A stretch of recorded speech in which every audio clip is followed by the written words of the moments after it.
Le format du tableau est le suivant.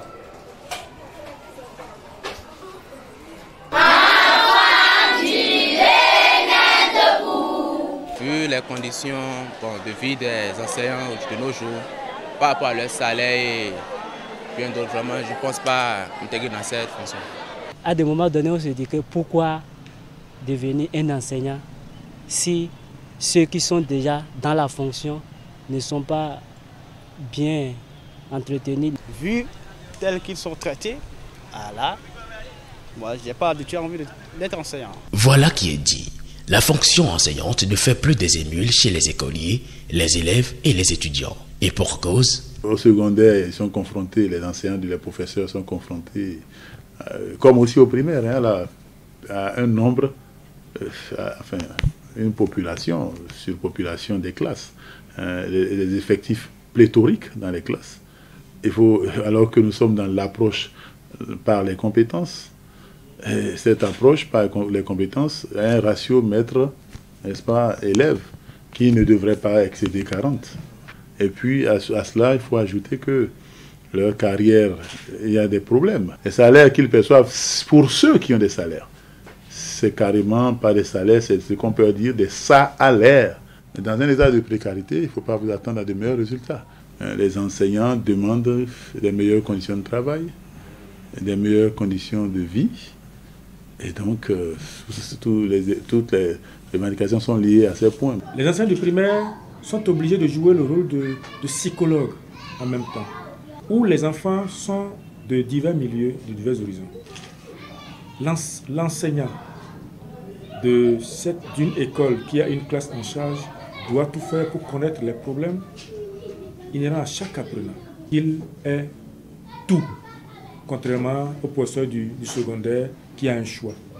Il doit être en même temps le professeur de mathématiques, de français, le professeur d'histoire et de géographie et de l'EPS encore, vous voyez. Et il joue tout ce rôle-là avec le contraste de l'effectif pléthorique. Quand je prends le cas de mon école, où nous sommes, on n'a aucune classe qui soit à moins de 60 élèves. Sur le plan des revendications, c'est le statu quo. Si l'école tourne correctement aujourd'hui, ce n'est pas parce qu'on a les enseignants quelque chose. Du tout pas. C'est plutôt parce que les partenaires sociaux ont pris de la hauteur et ont dit nous allons essayer une année sans grève et voir la bonne foi du gouvernement. Et si rien n'est fait pendant les vacances, nous allons utiliser notre méthode et voir comment reprendre ou ne pas reprendre. Parce qu'on ne souhaite plus reprendre une année scolaire et ne pas la terminer. Le gouvernement est bien conscient de leur rôle irremplaçable, mieux, des défis persistants qui font battre de l'aile à ce corps de métier pourtant noble et sacerdotal.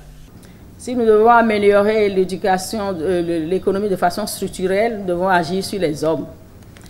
Et les hommes, pour que les hommes aient un niveau de productivité de qualité, pour améliorer le développement de notre pays, il faut qu'ils soient bien formés. Et dans le développement d'une nation, l'enseignement tient une place de choix. C'est pour cela que, au niveau du gouvernement, la question de l'enseignement est une priorité.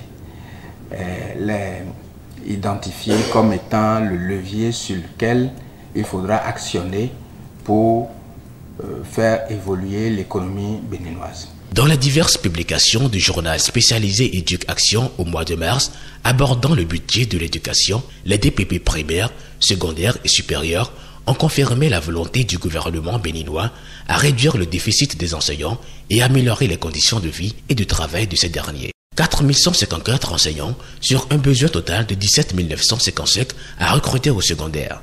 3 601 en attente de recrutement pour la maternelle et le primaire sur un gap de plus de 7 500 enseignants et une prévision de recrutement de 100 nouveaux enseignants chaque année au supérieur. Au niveau de l'ordre de l'enseignement supérieur, vers la fin de l'année 2017, le ministère a exprimé un besoin de 834 enseignants.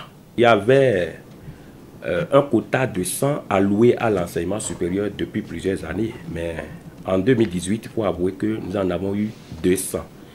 Donc les 100 premiers recrutés pour prendre service normalement à compter de juillet 2018 et les 100 de la deuxième vague qui devront prendre service à compter de janvier 2019.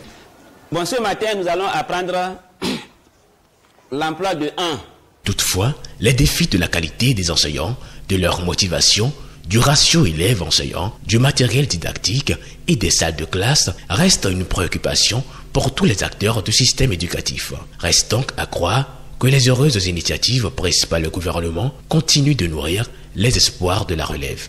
Si quelqu'un décide de ne pas être enseignant, tout le monde veut être docteur, et on abandonne l'éducation, qu'est-ce que l'avenir va devenir? La politique nationale enseignante, en budget de toutes les fixations aujourd'hui, pourra-t-elle donc tenir ses promesses?